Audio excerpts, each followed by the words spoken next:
Great, so we can start. Bismillah ar-Rahman ar-Rahim. Assalamu alaikum wa rahmatullahi wa barakatuh. Welcome everybody to this lecture of the Cornea series and Sanjab Academy Club. I'd like to welcome Dr. Nasir Akkad from Jordan and Professor Christopher Liu from the UK.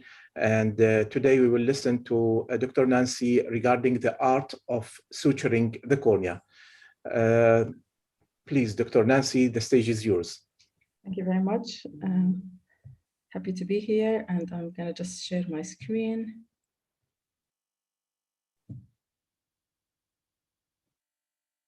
It's clear. Fine, yeah.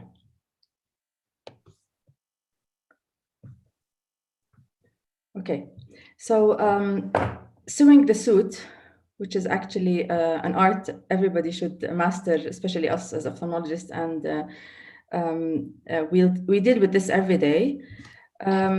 Why do we suture? Because the purpose of a suture is to hold the wound in stable position until the natural healing process is complete, making the suture until the suture is unnecessary. And this is a fundamental skill for any ophthalmologist, whether it is the causes of trauma, whether you face an intraoperative situation you want to put a stitch, or whether you are performing any kind of corneal transplantation. And what you need to know is a right knowledge of the tissue you're dealing with, the right instrumentation you have to have, and the right understanding of the anatomy of the tissue you're dealing with. So before you sew, you should know your instruments. And wait a second. This is basic and fundamental. We're dealing with a 10-0 nylon, which is a monofilament. The nylon could be a multifilament, but what we use for the corneal suturing is a monofilament, and it causes minimal tissue reaction. The tensile strength is usually 15 and 20% lost per year, and that's why after some years we kind of see it degrading, but it is not. Actually, it's just losing its strength. And the needles, there are different kinds of needles that we use, but specifically for when you suture a cornea, the needle should be a spatulated needle, which means that in triangular or cross-section, it is a triangle, and it cuts from the tip of it and sideways as well. And this means that we have minimal tissue damage, and it cuts and goes through smoothly, causing minimal perforation. We need a fine grasping forceps, sometimes a Pollock, which is a two-head forceps, a fine needle holder, and as we said, a spatulated cutting needle. Now, it's important before you sew to know what's your scenario. Is it surgically constructed wound? Is it a keratoplasty or a blade fashioned wound? Or is it a traumatic irregular wound? And before we start, let's go over the fundamentals of a closure of a corneal wound. Now, for proper healing, the wound edges should be exactly opposed. And regardless of the design, usually sutures seek their most stable geometric configuration. And correct passage of the suture is necessary to achieve good wound apposition. Perpendicular parts of the wound will open under normal intraocular pressure. So the initial closure of this area will enhance the anterior chamber formation. So you give priority for the perpendicular wounds over the shelved wounds. Now, temporary sutures may be needed to obtain a watertight closure. So you can make use of any kind of suture if you want to make control over the area first before putting on your 10 or final sutures. And once the shelved areas are closed, the initial sutures may be replaced with more astigmatically natural sutures. The suture bites through the visual axis should be avoided, and we're talking about usually in traumatic situations. And management of prolapse tissue is one of the initial steps as you close the wound, and this is imperative that intraocular contents not be incarcerated in any wound or any suture. Dr. Nancy, sorry for interruption. Whenever you would like to have the polls, just let me know. The polls are ready, okay? Yeah, we can have one after this slide, if you like. Okay, great. We're still talking about basics. The factors that are critical for suture placement, avoiding a mismatch between the radial and non-radial suture bite placement. there should be appropriate donor and recipient bite length, appropriate bite depth, symmetrical and adequately dispersed suture tension, avoidance of excessive tightening, avoidance of excessive squeezing of the tissue, grasping the edge of the corneal wound with fine forceps, avoiding the endothelium and excessive manipulation. And as we said, using monofilament material nylon, and our angle of entry should be at the cornea, perpendicular to the cornea, which means you can even grasp the corneal tissue using the needle as you go in. And this needs practice, even if you did not have a fine tooth to grasp the cornea with, which means a minimal touch technique. Would you like to put the pull?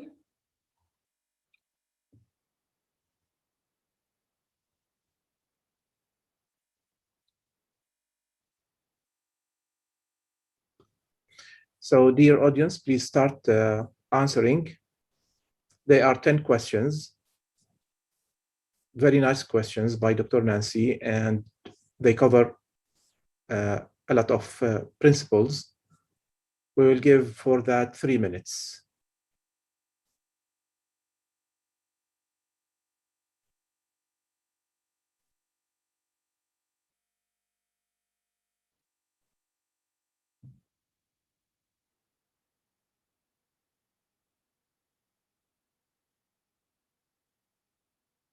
You can see the poll, Nancy, right? Yeah. Do you want me to read them? No. No need. They can see them as well. Dr. Sinjab, I can't seem to be able to answer the questions. Is not for panelists, is that right? No, it is not. Okay, thank you. Do you want to answer?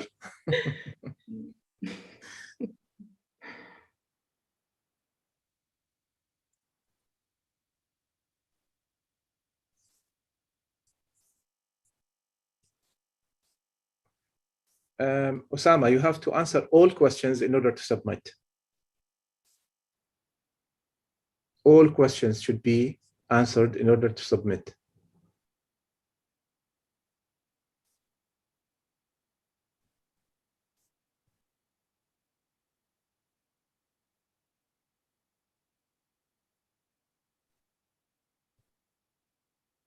Wow.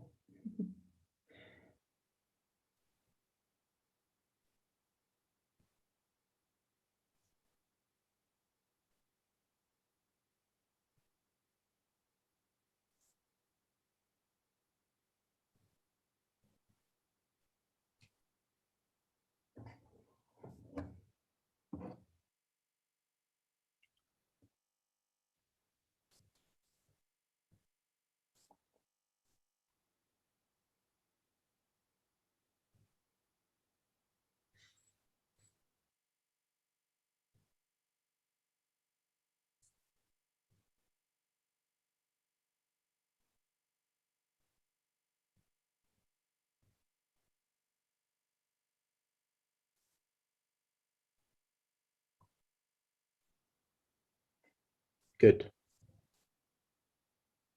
Participation is increasing. Mm.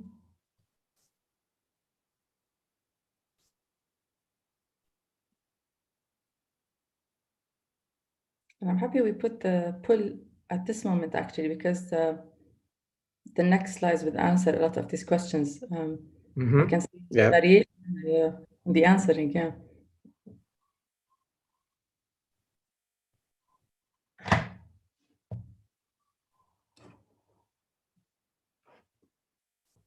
And if you can see, Dr. Nancy, I created like confusing answers. Yeah, I can see that.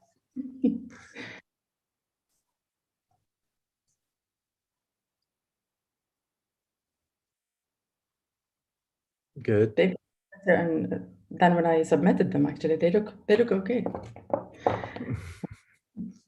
But good. So still some. We can extend it for just 30 seconds more.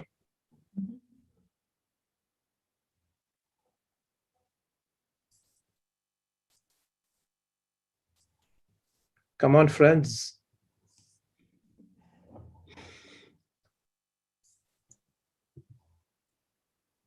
They're not easy questions. Really? Yeah. Really? I think if you pass all this, then probably no need to listen to the rest of the talk. Just joking.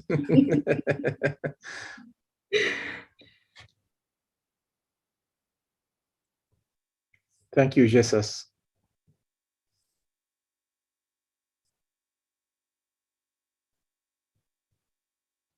Actually, I learned from these questions. When Dr. Nancy sent them to me, I learned from them. Really? Oh, I thought they were like very basic, actually. But we learn as we go. Yeah, sometimes listening to others speak up some pieces of information, just highlight things we didn't imagine we did not think of before. Yeah. Okay, great. So 5 minutes now. I'm going to end the poll and share the results. Okay. Now, the first question: what is the ideal time to suture a traumatized cornea? Most of them as soon as possible. Second question: how deep should be the suture? Should the suture be placed in corneal tissue? Most of them, 85%. Okay, now burying the knot in keratoplasty should be, it is multiple choice. So most of them recipient side, some or next to that donor side, but some has answered interface, which is wrong, of course. Time for ideal healing for corneal wound is 4 to 8 weeks, 8 to 12 weeks, 12 to 16 weeks, more than 16 weeks. Most of them answered 8 to 12 weeks. Now, of course, we will know from Dr. Nancy what's the correct answer. Minimal sutures needed to ensure watertight closure of corneal wound in PKP is, most of them said 16 sutures. Okay, again, we will see the correct answer later. The most important suture in PKP is, now most of them answered the fourth cardinal one. In a central oblique corneal wound, would you start suturing from center to periphery or from periphery to center? Interestingly, that half-half, 50-50. The most commonly adopted suture technique in corneal grafting is, most of them answered multiple interrupted. Number 9, sutures that are full thickness can lead to rejection. You see the confusing that I did? Yeah. Now, number 10, wound override can result from, it is a multiple choice, asymmetrical depth, or superficial sutures, or small graft, or large graft. Okay, great. Asymmetrical depth was the, most of them answered. Okay, so now we will listen to Dr. Nancy to know the correct answers. Okay, I will continue the slides and then, or you want me to highlight the correct answers? No, please continue. The answers, I think, will be within the presentation. The presentation, yeah. Okay, so let's start with explaining how we do corneal suturing. Now, the suture should be placed perpendicularly, as we said, over the wound. The direction of the needle should cut and be placed onto the corneal wound perpendicularly. So it creates a grasp of the corneal tissue. And this allows you to decrease the manipulation and the hold or the grasp of the tissue with your forceps. Now, the point of entry should be kind of 0.75 millimeter from the wound edge, which means if we take 0.75 millimeter on each side, the ideal wound length is 1.5 millimeter. But of course, this is the general rule. If you need to take a longer bite for some reason or another that I will explain later, that would be a different issue. We pass the needle as deep as possible, just above the decimate membrane, which is 90 to 95% of the depth of the cornea, immediately behind the point of the forceps fixation. And this is what I always teach my fellows, is to look for the arrow sign. When you go as deep as possible, in a clear cornea, of course, as long as you can visualize where you're going, in a clear cornea, as you go up just above the decimate membrane, it stretches in front of your needle and it creates an arrow sign, which means that you are in the correct plane of entry. As you said, the proper depth is just anterior to the decimate. Ensure you have equal depth and equal length of the suture. Now, sutures result in wound apposition by compressing the tissues within the loop. Interrupted sutures, they generate a plane of compression in the tissue contained within the suture loop and a zone of compression that extends away from the suture itself. As you see, these diagonal figures or triangles that extend from the suture, beginning of the suture, and the base of it is on the plane that goes through the wound. These compressions are called compression zones, and they have a roughly triangular configuration, extending approximately 1/2 of the suture total length in their direction along the wound. The importance of these compression, of course, we don't calculate the compression sutures, or they are just imaginary, but just to understand how we create a watertight sutures is that the longer the suture, the larger the triangle, which means we need less sutures in order to maintain or decrease leakage, possibility of leakage, because it's very important that these compression zones, they overlap. If they do not overlap, as you can see in figure B between the two triangles, this means that there's a point of gap and there would be a leak in this wound. And the first one, the upper one, there are two areas of gap between the sutures because the areas of compression, they did not overlap. So it's not important the length or the width of the suture as long as the compression zones, they overlap.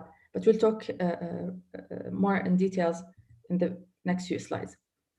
It's very important to rationalize your steps. And this means, in this slide, I will answer some of the questions from the poll. Now, superficial sutures, as you can see in the first, this slide or this photo, they cause gappage and gap of the superficial, they cause gap. And actually, it's in the lower slide. If you take a superficial bite, the posterior part of the cornea will still be not approximated. This means the aqueous influx will go into the cornea. This means edema will ensue. This means that this wound will cause more scarring than a wound that will end up with a complete approximation of its edges. So try to avoid superficial sutures.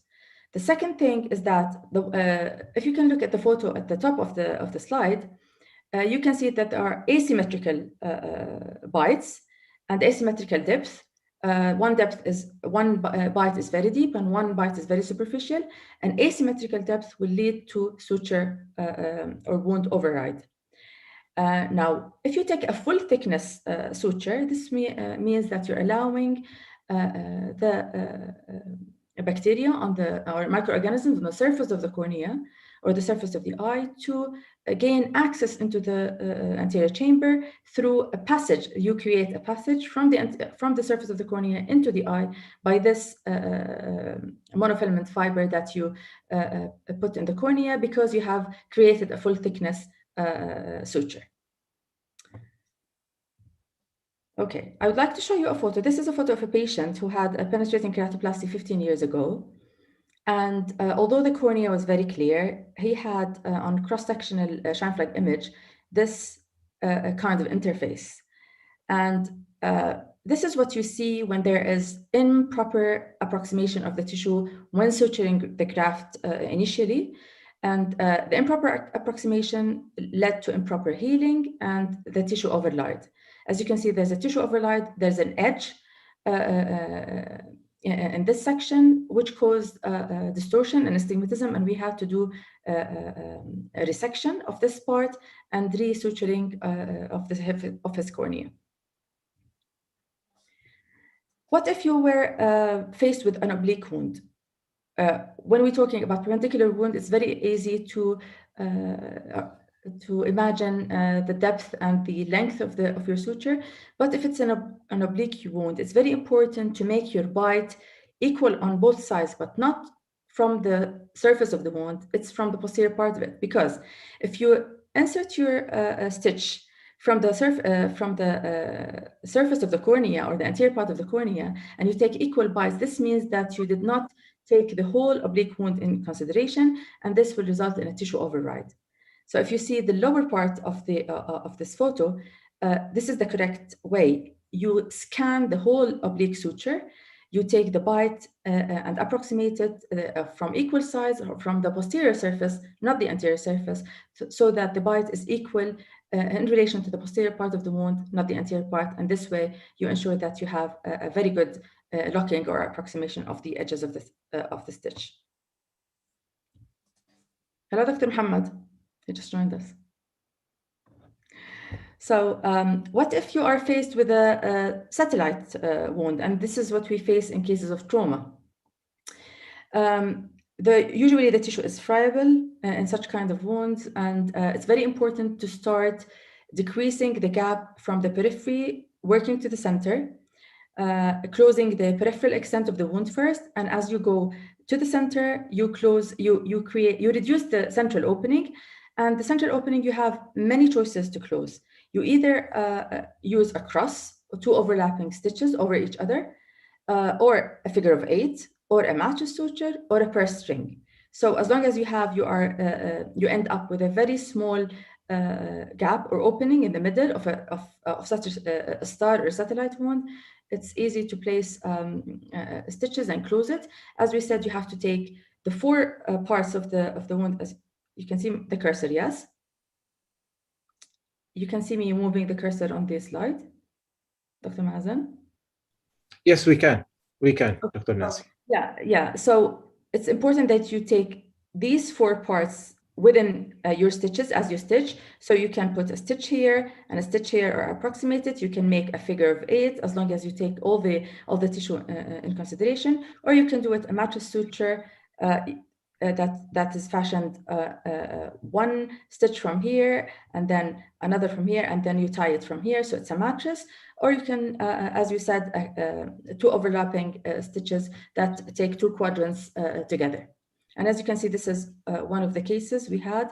It's a satellite or stellate wound. It's like a star, and we just approximated the edges from the periphery to the center until we reached the center.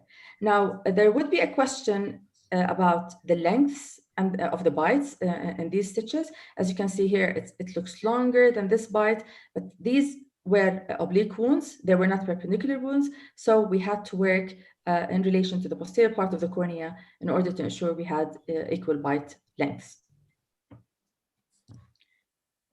What if you had incarcerated tissue? Now, extruded vitreous or lens fragments should be excised at the eye surface. You take it out at the surface of the cornea and you just excise it. And you go in from the inside of the eye and you remove it away from the corneal wound. As you can see, this arrow shows a stitch that we put in the periphery of the cornea, which means this is where we entered with our viscoelastic and other instruments to remove the incarcerated iris and the incarcerated lens material that was associated with such a wound.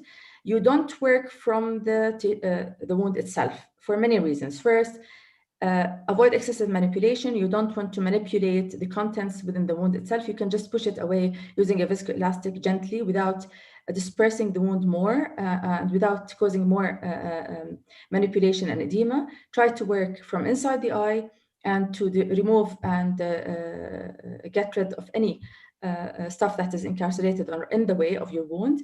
You can also wash the area from the periphery. Don't go from the wound and irrigate, because this will cause more disruption of your workspace. As we said, retinal and uveal tissue should be gently repositioned as long as there's no sign of infection or necrosis, of course. And as we said, this can be done with using a viscoelastic and a smooth instrument to avoid additional damage. What if you have associated tissue loss? This is an eye of a child who had a primary repair. He had a tissue loss of about this size in this part of his cornea. And he was sutured primarily just approximating the edges. As a primary maneuver, maybe in the emergency theater, this was the only option available, but I would advise, if you want to do a primary repair in the presence of a tissue loss, it's very important to replace the tissue with any kind of remnant grafts, tectonic grafts, any kind of tissue that's kept from a recent keratoplasty, or even a stromal part. You can just fashion it the size of the tissue of the loss, and you just put it as a tectonic graft to replace the area of loss and to give the sphericity of the globe back to its normal shape, instead of ending up with a cornea that is sutured, but it's not functional because of distortion. Of course, a lot of you have heard about the Rouse-Hayes technique of central wound closure, and a lot of us have seen patients coming with severe trauma that is extending from limbus to limbus and in the center of the cornea. And these are the most difficult kind of wounds to repair. And it's very important to remember that you have to put, or to start with, first of all, make the patient anesthetized fully under general anesthesia, because these kind of wounds need special attention in reconstruction if you want to do it right from the first time. It's very important that you approximate the limbal edges first, which is working from the periphery towards the center. Don't start anywhere and work your way after that. Try to put your stitches, and I will call them cardinal sutures, to the limbus, to the sclera, to approximate it, because such wounds usually are associated with a lot of misalignment and a lot of tissue incarceration and distortion of the globe. So it's important to align first and work your way afterwards. So you put a stitch. Sometimes I use Vicryl because it gives me extra strength in order to grasp the tissue well and to have control over the contents of the eye. I start with it as a cardinal stitch, and I put it on the limbus to approximate it, and I work from the periphery to the center. Now, from the periphery, you do as almost full thickness, not full thickness, almost full thickness sutures, which is a 90–95% deep, and then you work towards the center. And as you go towards the center, try to have superficial stitches. The reason for this is two. The first thing, you want to keep the sphericity of the cornea and to keep it and to preserve it. So this way you're crowding the corneal tissue in the center while flattening the periphery, and this is, you're deconstructing it as it is. Otherwise, if you are putting the same tightness of the stitches all over the cornea or all over the wound, you will flatten it and you will lose the functionality, and it will be a challenge restoring it in the future. And superficial stitches, if you can approximate it and you don't have a lot of shredded tissue in the vicinity, will lead to minimal scarring, and you can remove them easily if you maintain that the peripheral stitches are strong enough to hold the wound and strong enough to maintain the geometry of the cornea. Do you have any question or comment before I go to this? Christopher, Mohammed? No, actually, my comment is everything is going absolutely fantastic. You're doing a very good presentation, but a lot of these things, you know, you get to learn it, and it becomes like a second nature. So it's fun. It's really fun to hear the rationale behind what we're doing, because yes, most of us don't think about all of these techniques. Yeah, you do it in the ruptured globe.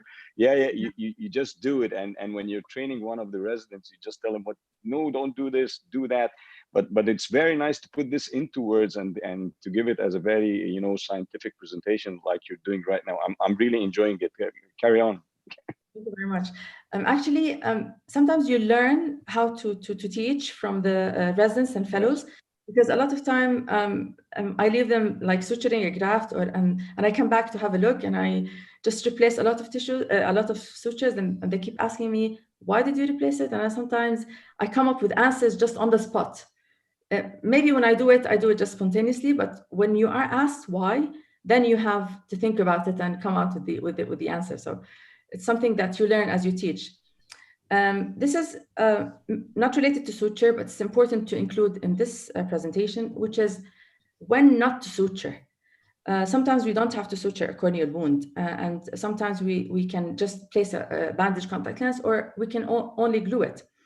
And so if we had a 1 to 2 millimeter corneal wound, sometimes I glue it, and I just included this this video illustration of how to glue a corneal wound.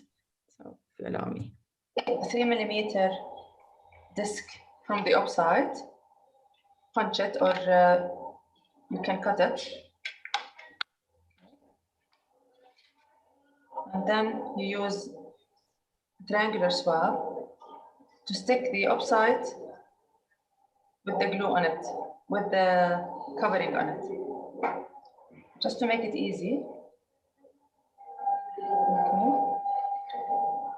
So this is a piece of upside sticking on a triangular swab. And after that, we place a 1 drop of the glue on the disc. It's just 1 drop. So this is how we create a gluing device. And the patient should lie supine. And as he is lying supine, and we make sure that the cornea is very dry so that the glue can stick to it. And we just simply place the glue directly where the problem is. And we take out the upside. Make sure you put a lot of ointment so the upside stays, and we take out the disc and we place a contact lens on top. Okay? Yeah, I hope this is illustrative of how we do a glue, and this is how the glue looks like. And sometimes it just saves a penetrating keratoplasty, and the patient could live with it, and it saves the whole thing. 3 millimeter. The other question is when to leave and use a bandage contact lens. Now, if we have a small self-sealing corneal perforation, we can use a bandage contact lens, and that could be it. Such laceration include the non-displaced or a bevel-shaped self-sealing wound. Perpendicular wounds usually need closure with a stitch, but bevel-shaped wound, even if they extend to the anterior chamber, sometimes you can manage them without putting a stitch. The important factor in determining whether the bandage contact lens is doing a job or not is the aqueous leakage. It's very important that you check for aqueous leak after 24 hours of placing a bandage contact lens. If there is persistent aqueous leak, then you have to interfere with a stitch. Otherwise, if you can check that there's no aqueous leak on minimal pressure after 24 hours of placing the bandage contact lens, then it's doing a good job and you can leave it, and it will heal on its own. It's very important also to use pressure lowering agents to decrease the aqueous influx through the wound in order to ensure that it heals quickly. Now we go to the keratoplasty, and this is a surgically constructed wound and how we suture it. Now, we're talking about cardinas as well. Start your keratoplasty by perfecting your cardinas. This is to answer one of the questions of the poll. The second cardinal suture is the most important suture in keratoplasty. Why? Because it depicts lateral wound apposition, proper donor-recipient edge alignment, and corneal astigmatism. You place it at the 6 o'clock position, precisely 180 degrees from the first cardinal stitch. And then donor-recipient position should be equal at 3 and 9 o'clock positions.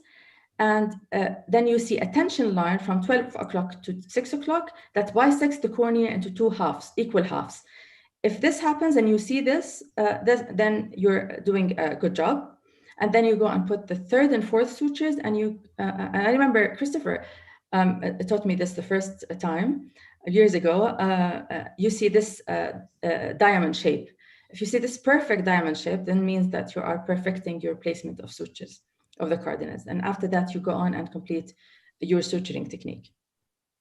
Now, the sutures that I adopt are the interrupted suture technique, which is mostly adopted. And it can be cardinas and then a continuous running suture, single continuous, or a combined interrupted with a single continuous or a double continuous. It doesn't matter as long as you what you prefer. The mostly adopted is the interrupted suture technique, which I prefer, but it's a must in certain cases. In all cases of pediatric keratoplasty, you should use the interrupted suture technique. In dramatic or spontaneous graft dehiscence repair, you should use the interrupted technique. In a tectonic keratoplasty as well, and in cases where the corneal graft vascularization might occur, such as an eccentric graft, a multiple prior rejection episode, or prior corneal inflammatory conditions, it is important that you use interrupted sutures technique. If you have a host corneal vascularization or isolation, in case of keratoprosthesis, of course, you use the interrupted suture technique. And this is to answer one of the pulls. You need a minimum of 8 sutures in order to ensure watertight closure of the corneal wound. We do perform 12, 16, sometimes 24, but the minimum needed to make sure that this is watertight is 8 sutures. Just a quick remark on pediatric keratoplasty, because it is it's important to highlight that it's not as easy as it is in an adult keratoplasty, and because it poses a lot of challenges, and I include some of it. It's a small working space. There's a decreased corneal dimension. The ocular structures are small. The anterior chamber is shallow. It has more significant posterior pressure, and there's a more scleral corneal elasticity of the tissue. So there's a risk of intraoperative and postoperative complication, especially a potential of iris prolapse and expulsion of ocular context. So it's very important to use a Flaringen ring in cases of pediatric keratoplasty. It's very important to maintain intraocular pressure at low. It's very important to be quick. It's very important not to do an open sky all of a sudden. And it's very important, I don't do pediatric keratoplasty unless in very young patients, unless it is an emergency and I have to do, because the risk of expulsion and the rejection and vascularization is very high. So you have to take in mind that suturing a pediatric cornea is not as easy as an adult cornea. And this is for the fellows and residents, our junior colleagues who are joining. Even if we're not talking about pediatric keratoplasty, even if we're talking about repair of a traumatized cornea in a child, it's very important to know that there's a high intraocular pressure and there's an elasticity of the tissue. And there's also, it's very important to construct your wound carefully and to maintain a lower pressure, and to take into consideration that you need to make your stitches tight and to work quickly and not to keep the area exposed for a long time. Now, moving to adjusting sutures. Now, we talked about the rules, the regulations, and the things that we have to consider when we suture a traumatized cornea, with all the scenarios, whether it's slate or shredded or friable tissue, or a surgically constructed wound, like a keratoplasty or post-cataract wound.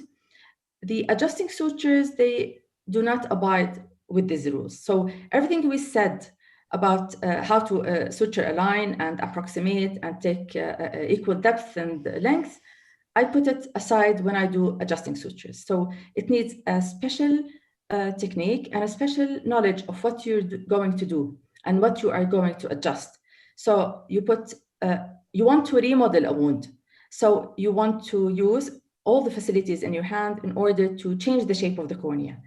You either realign it, you either depress it, elevate it, flatten it, or steepen it. So I would want if the cornea is flat and I want to create a steep surface, I would want to pull it up. So this is a photo, an illustration of how I would pull up a tissue by taking a bite from the cornea superficially, the donor cornea, and inserting it into the recipient cornea deep enough. And this is how I do a leverage technique. So I lever, I pull it up. It's like exactly putting up a tent. And so when I tie my knot, I tie it to the side of the recipient cornea, and then this will open the angle and make it steeper and more deeper. So this does not go with the rule of we have to take equal bites. I'm using unequal bites to create steepening of the surface.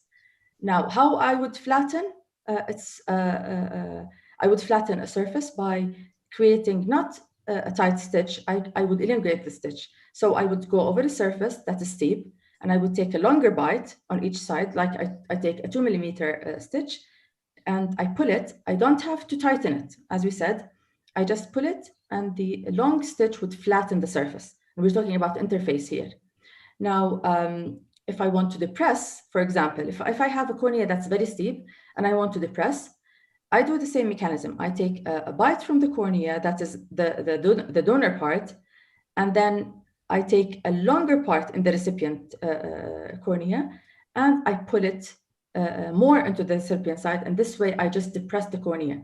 So all the rules and regulations that we mentioned about an ideal constructed wound, that is a perpendicular wound, we just forget about it, and we use what is not ideal in order to come out with the scenario that you want to adjust the tissue that we have.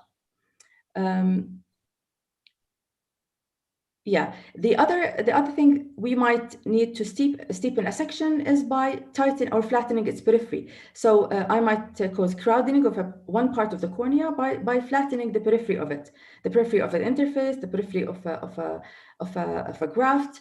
I flatten it. I either remove a stitch to make it less tight, or I place a depressing stitch, and this way I steepen the other part of the cornea.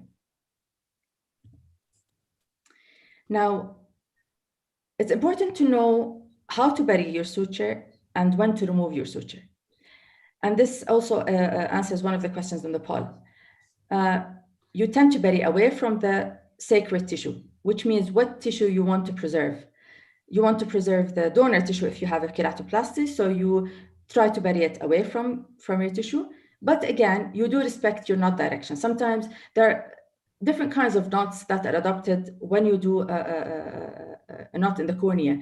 There's a 3-1-1 square knot. There's a reef knot, which is a 2-1-1, and this is the one that I prefer because it is a very fine knot, and it's least infective, it has a very small size.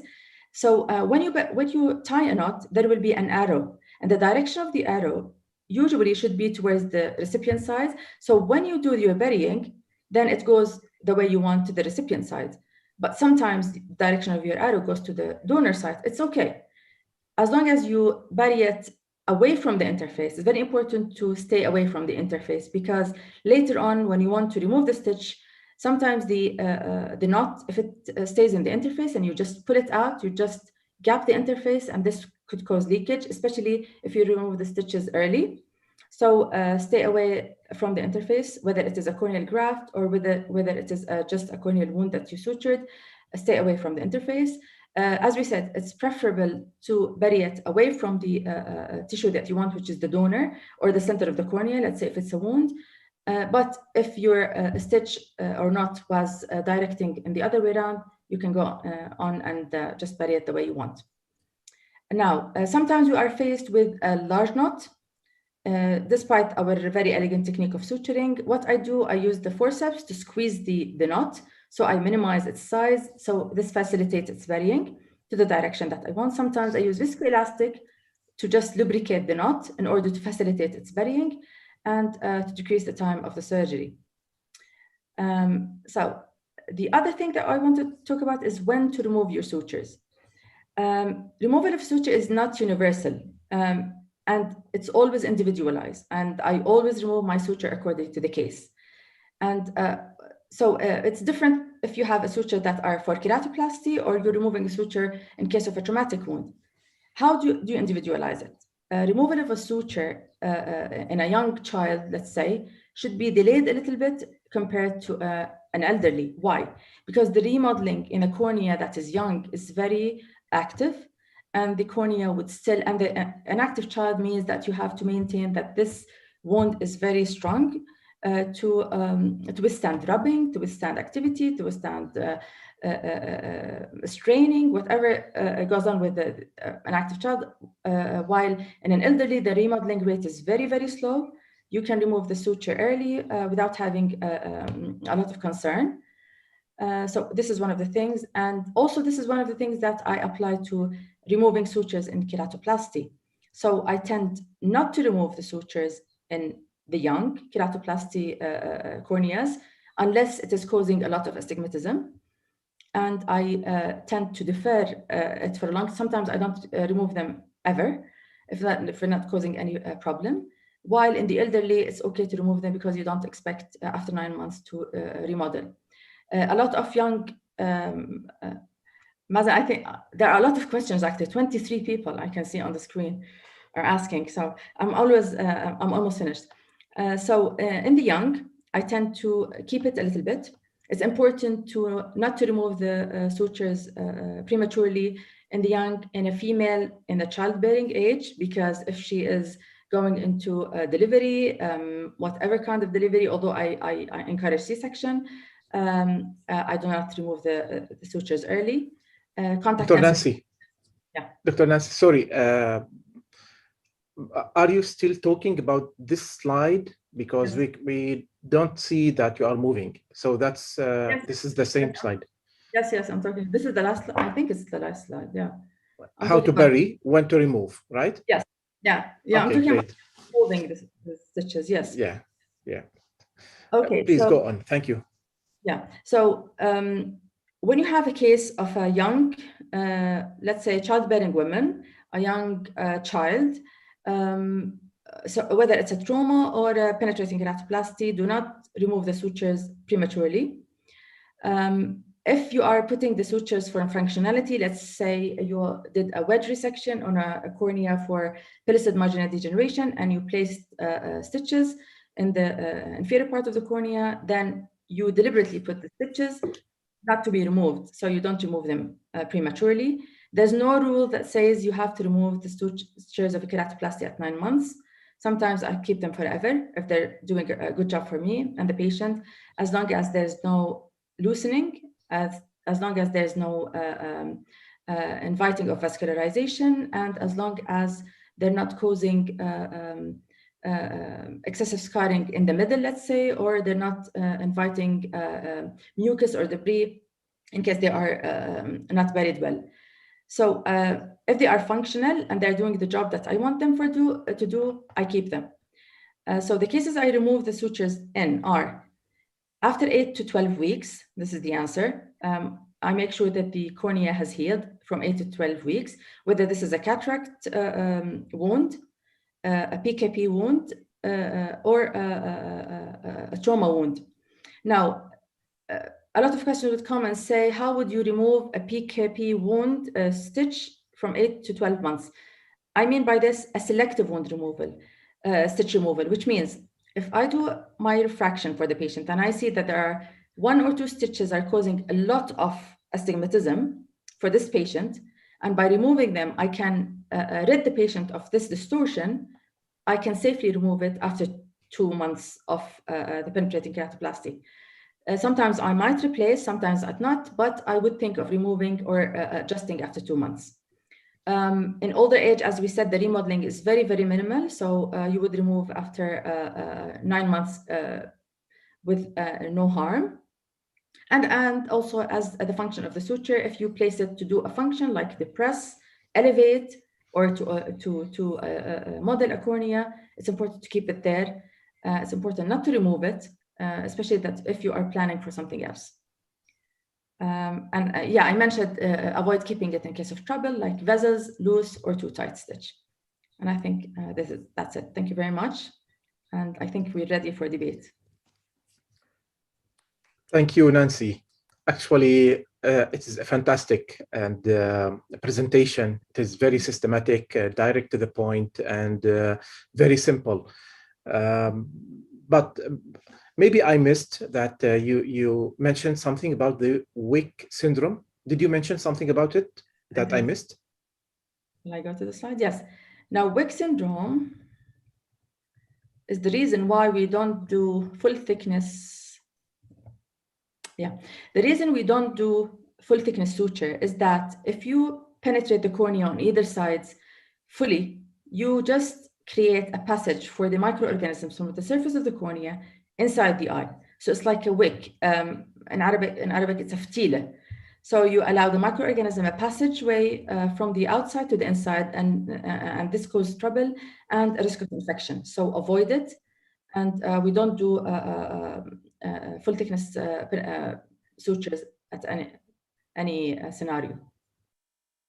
Yeah, very good. So it is because we use this expression as well, like the vitreous wick syndrome, when there is a thread of the vitreous coming to the incision, phaco incision in the cornea. So because some of the audience is asking, what is the wick syndrome? So it is like a way or a pathway that allows bacteria to go inside. Is that right? Correct. Absolutely. Yeah, great. Fantastic. So let me see the questions. Dana, would you recommend to do the cataract in the same time? I think Professor Lou is typing an answer for that. Answer loudly, Christopher. Oh, you know, for the wick syndrome with the through and through, I was very naughty. I answered the question. And of course, the bacteria can get through. But the other thing is, it also allows epithelial cells to grow through the suture tract into the inside of the eye. And if we're not lucky, then the cells grow in, then we're going to end up with epithelial downgrowth, which can end up with very severe glaucoma, and it becomes untreatable. So that's why through and through suturing is really not recommended at all. And when I see it, it fills my heart with horror. Thank you. Okay, do you recommend doing the cataract at the same time? Because I don't know, the question was about what? I think she's referring to one of the slides. Let me just go. This one, I think so. Yeah. Yeah, yes, exactly. Now, if there was a breach of the anterior capsule at the time of the trauma, I would remove it. I would remove the cataract at the same time, but I would not put a lens. Actually, I would allow the cornea to remodel, everything to stabilize, and in order to have as correct and as accurate as possible IOL calculation to insert. Now, if it was not breached, there was a cataract, like from blunt trauma, let's say, but there was not a breach of the anterior capsule, I would defer the cataract operation and until, as we said, the cornea remodels, the stitches are removed, and then I would do a proper calculation and I will insert it at the same time of the surgery. Okay, thank you very much. I agree, because the lens, if it's not breached, it acts as a barrier for infection as well, if there were infection. And so that applies also when you're doing a therapeutic keratoplasty to remove uncontrollable infectious keratitis. I guess there is only one exception, and that is if it's fungal and it's actually invaded the iris and the lens, then occasionally you may have to remove the lens as well to get rid of all the infection. And the other thing is, we were talking about flaring rings, if I may enlarge on that. And obviously with the flaring ring, it supports the sclera in children because the sclera has not actually become very stiff yet. It is less important in older people, but if you're going to remove the lens, even of an older person, or make the eye aphakic or pseudophakic, then there is a point of using a flaring ring, because when you lose the lens diaphragm, the rigidity of the front of the eye is also lost. Thank you. Especially if the eye is vitrectomized. Yes, exactly. This is what I want to say. Yeah. Yeah, thank you very much. Now, Dr. Mamdouh is asking, can we use the cornea that we remove from the recipient as a tectonic one? And if yes, what tests we should do? The answer is yes, of course. This is what we do. We keep the, as long as the reason of the penetrating keratoplasty was not infection.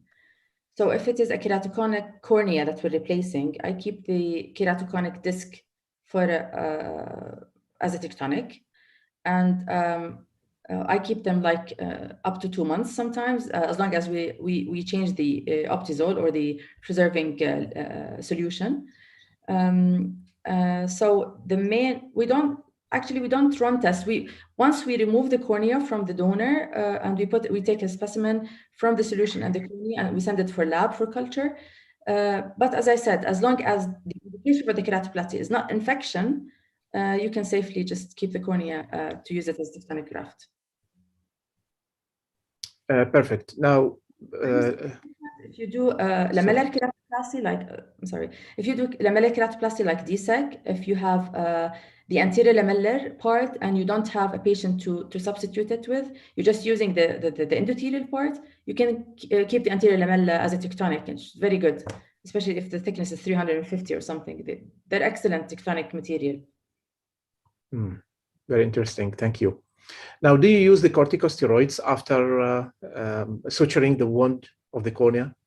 Absolutely, yeah. Now, the regimen for after corneal suturing is steroid drops, Pred Forte usually, and antibiotic drops. I use them every hourly or 2 hourly in the first few days, and then 4 times a day for a month, and then I stop it. Now, one of the important tips that I always teach my fellows and residents is that when you remove a stitch in a patient who has had a corneal surgery, whether it is a wound suture or a penetrating keratoplasty, it's important. Usually, these patients are, if they are transplanted corneas, they're only on steroids. They don't use antibiotic drops at that time. But when you remove the stitch, you consider it a surgery. So you have to reinitiate the use of antibiotic drops at least for a week from the removal of stitch or replacement, and then they can go back to their regimen of steroid use. Yeah, thank you. What about suturing an infected corneal wound? If you are sure that there is an infection, how do you suture it? Any special technique or special precautions? I don't think I can understand. What do you mean infected corneal wound? Let's say it's a molten cornea. Let's say this is a melted cornea that that has perforated. Let's say no, that, I think what Mazen means, Nancy, is that when you have like a ruptured globe, a corneal wound, and the patient comes from a rural area and he spent like 3 days coming to you, he went to his local doctor and he was prescribed drops, and we see this all the time. And he comes after like 3 days with a very nasty looking wound and a lost AC with an iris prolapse. What would you do differently from having a very clean, fresh wound? Yeah, actually, I wouldn't close immediately if it is infected. If there's a hypopia in the AC or the cornea is bad, I wouldn't. I would admit the patient, give IV intravenous antibiotics, and I bombard it with antibiotic drops. Take a culture, of course, and wait a little bit. I would put a contact lens if it is under control. Otherwise, if the whole cornea is just blowed up with perforation, then I would take him to theater. I wouldn't close an infected corneal wound. I would just debride and replace with a tectonic graft the area of infection, because if you just cover the area of infection or close it, you just ferment the organisms and you just make it worse. Now, if the cornea was already infected and it's not fluffy and the infiltrate just it's subsiding, let's say the inflammation or the infection is subsiding, but there is a perforation, then I would suture, but I would use a mattress suture. I would not go through the infected area, because then I would just spread it through my stitch to other parts. I just would put like a mattress suture that would go to the healthy parts and just bring the cornea closer to each other. So the expression of suturing an infected wound is not. Yeah. Okay, great. Thank you very much. Now, if you see the patient next day after PKP and you find that one of the sutures is very, very tight, do you immediately go back to the OT and replace it, or you may wait for some time until maybe it relaxes? So what do you think? Actually, no, it wouldn't relax if it was very tight. It would a little bit lose some of its tensile strength, but it wouldn't relax a lot. And that's why I said at 2 months, I would consider selective stitch removal or replacement. So if I see the first day post-op that this is a very tight wound, then I expect that there would be a high astigmatism. The cornea would not expect to heal completely before 2 months. I wouldn't go and just replace it just because for a one stitch, especially that I would refract the patient at 2 months to know where I'm standing. If there's a rule that I work with, if the patient has 4.5 diopters of astigmatism or more at 2 months post-operatively, this means that his stitches need removal or adjustment. If he has less than 4.5 diopters of astigmatism, then I would not need to remove his stitches even after 6 or 9 months. So if I find like there's a 10 diopters of astigmatism at 2 months, and I know and I can see that there's a stitch that's very tight, I would plan it like after 2 months to do a removal. I would just remove it if it's completely sealed, or replace it if I feel that I would need to replace it with a better adjusting suture. Great. So you depend on refraction, not on topography, regarding the amount of astigmatism. Yeah, this is the protocol that I use. I do a refraction topography for every patient after 2 months of his penetrating keratoplasty, and that would give me an idea about how regular the cornea is and what I'm planning next. So I would expect this patient to be happy for a long time before I would decide to remove the stitches, or to tell him or her that don't expect your stitches to be removed very early. You might live with them if he is almost astigmatically neutral. So to know where I stand and to plan my next step about adjusting removal of the stitches. Yeah. Great. Now, Susan is asking, what is the best type of knot in PKP? I think you mentioned that the 211, right? Yes, I prefer the 211. A lot of surgeons, they prefer 311 square knot. I prefer the 211 knot. It's a very delicate knot and very easy to bury, and it's a very fine knot, and actually it's been doing well for the past years. I've been doing keratoplasty. Great. Now, how to manage override graft wound for 3 o'clock area? If there is override on an area of 3 hours. In a keratoplasty or a wound? Keratoplasty, yes. They did not mention, actually. Yeah.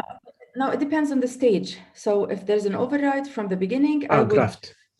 Graft, okay. If there's an override from the beginning, I would rectify it. I wouldn't leave it because it will not align properly.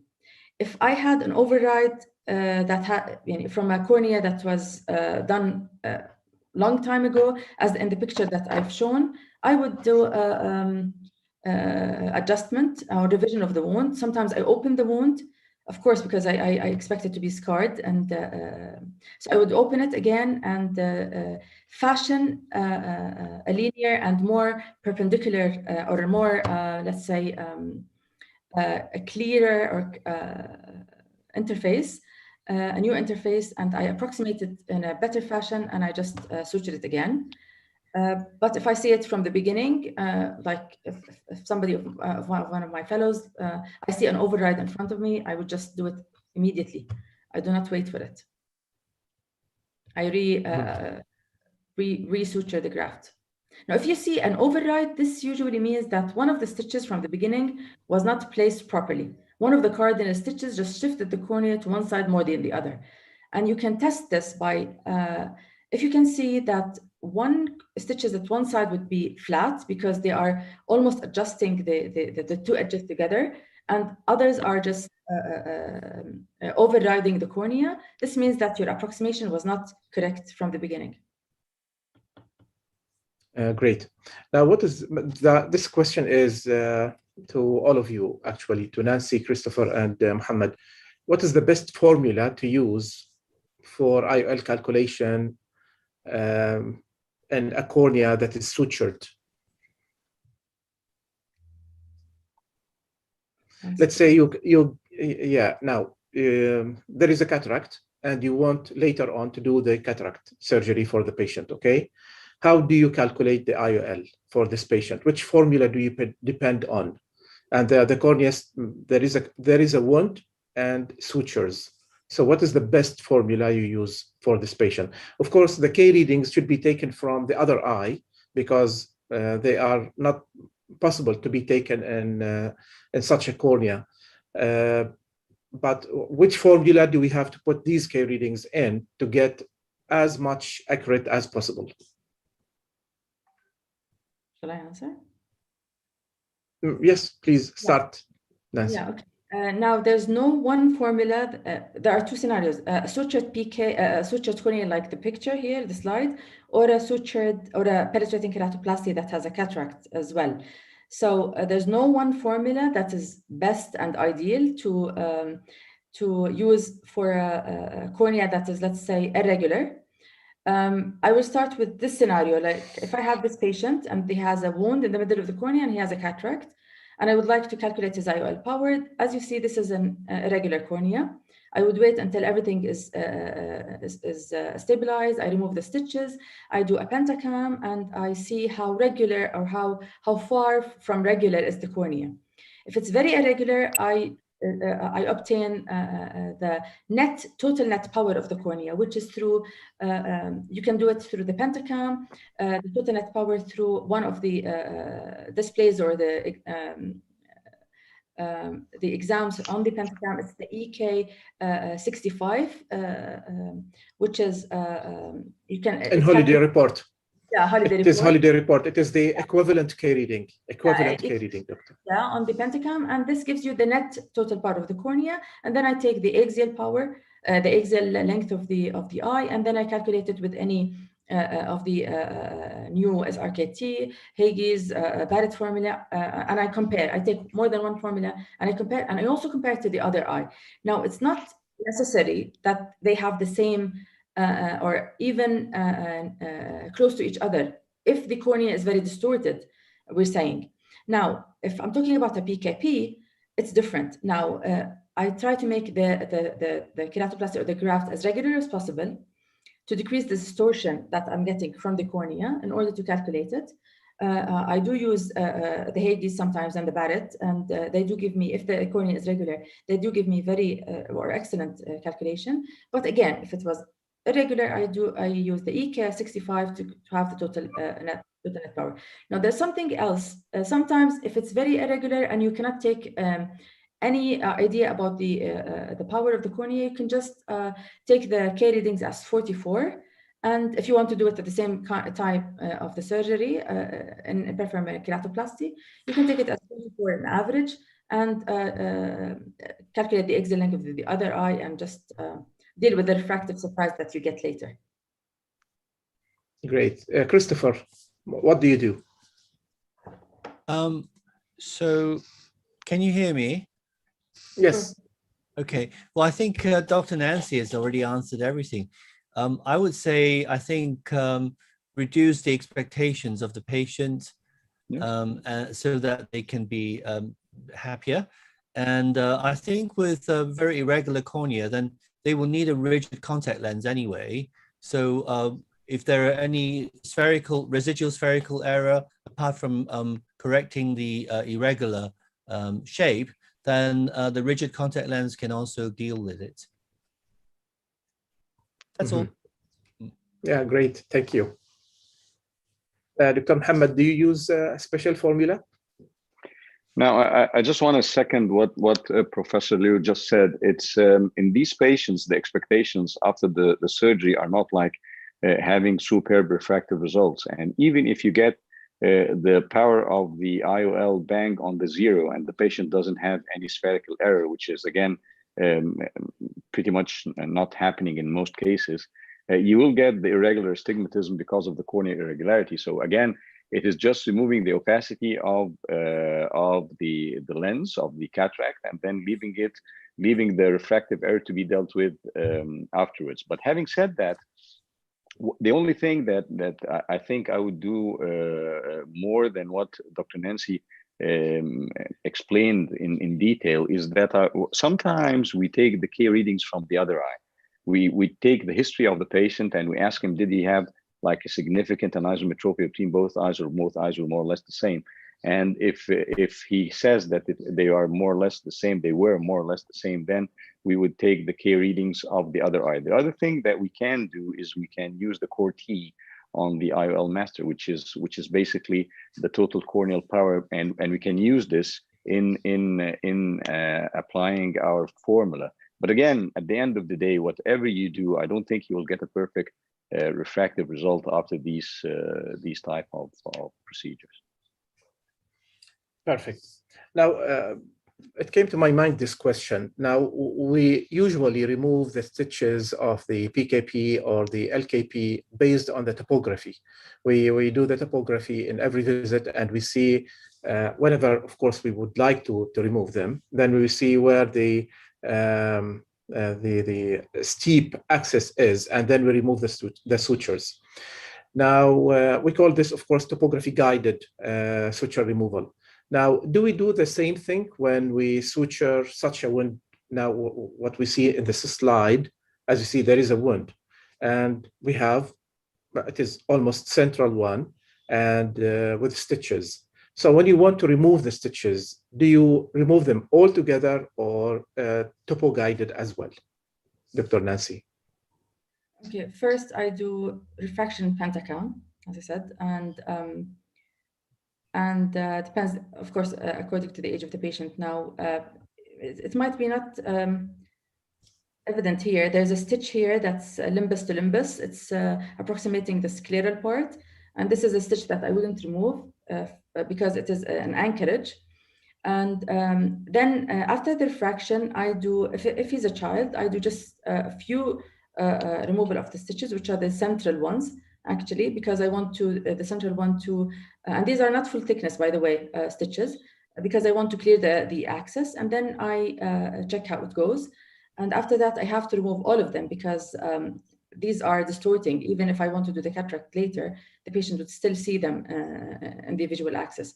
So I would remove first the central part because they are superficial stitches. They're only approximating. And I would keep this one because it's anchoring, and I would keep these two, and then wait for it a little bit before I decide what to do next, especially if I'm doing intraocular surgery and using phaco and irrigating the anterior chamber with the fluid. I wouldn't want it to gap. Perfect. Okay, I think the rest of the questions are not related to the lecture itself. So I think because it is the time now, 11:15 in my country, let's say. So I think the time is off. I'd like to thank Dr. Nancy for this fantastic presentation. And I would like to thank the esteemed panelists. We are very lucky to have them both today on board, Professor Christopher Liu and Professor Mohammed Husni. Now, before we say goodbye, Professor Liu and Professor Mohammed Husni, do you like to say something, to add any information, any comment? Mohammed, you go first. Okay, thank you. Actually, yes, I do have a very short comment. Dr. Liu typed in a small remark, which I think is worth a lot of money.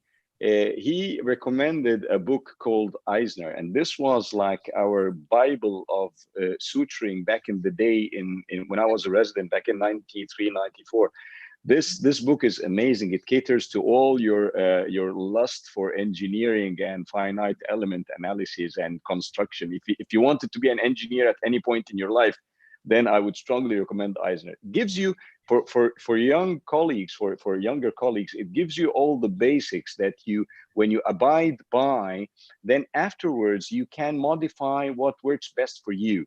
For example, Nancy said a lot of things about about suture techniques that I would do differently. But again, she's having excellent results. I'm having not so bad results. So the thing is, you should start with a guide. And Eisner is a very, very good guide for anyone who will start and develop his own expertise along the years. This is just a remark. I didn't want it to slip away. I wanted to insist that the remark that Professor Liu wrote is taken into consideration. So thank you, Chris. Thank you, Mohammed. So I know it's very, very late, but if I could just take 2 or 3 minutes. Firstly, I've shared 2 articles on the chat. So if people like to download that, that would be really great. And can I share my screen, because I jotted down a few points. Yes, please. Okay. Will you please stop sharing, Dr. Nancy? Yes, sure. No, I can. Where is it gone now? Oh, this one here. Can I highlight that I have learned to suture from Professor Liu? Oh, please, no. Lucky you. No. Lucky you. No, Nancy was born a genius. Okay, so I have I learned from I have a few points here. So I think, can you all see here? I think interrupted sutures important in children and inflamed and hot eyes. And some people say possibly in keratoconus as well, because the cornea may be a bit softer. So you might want to use interrupted sutures. Now, the reason for using interrupted sutures in these situations is because if you have suture loosening and you've only got one continuous suture, then you've lost the whole thing. Whereas if you have interrupted sutures and 1 or 2 or 3 become loose, then you can still hold the eye together. So I think actually children heal much faster, and that the sutures will become loose, and even if we want to keep them longer, they will actually just want to come out. And then I wanted to also to share with you the DALC situation, that if you're putting in the full thickness DALC in the middle, and here you've got your Duas layer and endothelium, you do have to undermine the periphery, because that is likely to be thinner than this, especially during surgery, because your donor cornea is still swollen.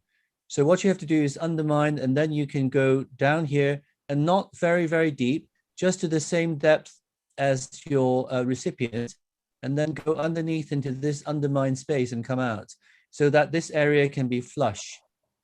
The diamond, Dr. Nancy has already described, so that's what it looks like. It's actually a little bit curved. And finally, we're talking about having to suture shelved wounds, even if they're perforated.